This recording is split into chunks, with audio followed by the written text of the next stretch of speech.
Stephen Flynn.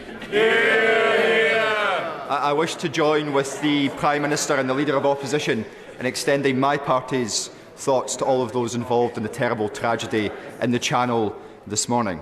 Mr. Speaker, thanks to positive and proactive negotiations between the Scottish Government and Unite and Unison health unions, a pay settlement has been reached and strike action averted.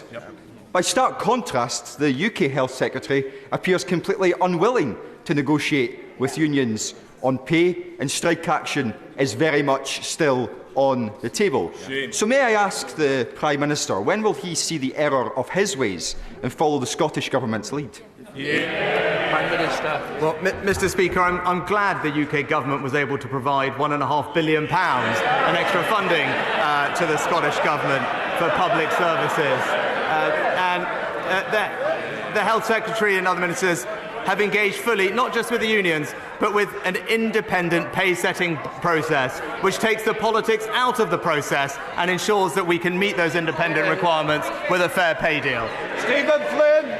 Mr. Speaker, let's be clear, those words will ring hollow in the ears of those people who, unlike the Prime Minister, can't nip into Waitrose for their shopping, nor indeed even turn on their heating at this moment in time. And that's particularly true for people in Scotland, because as we know, average energy bills in Scotland are not anticipated to be £2,500 per year. They're expected to be £3,300 per year. People are genuinely terrified, and that's despite the fact that Scotland produces 6 times more gas than we consume, with some 80% of our electricity coming from low-carbon sources.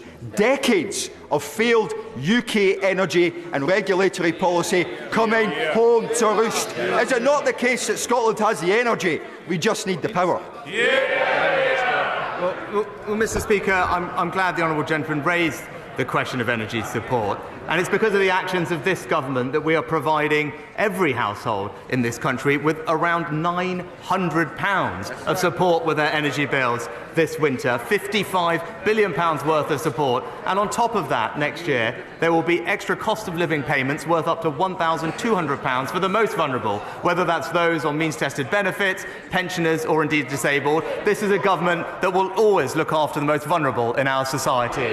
Stephen Metcalfe. Thank you, Mr.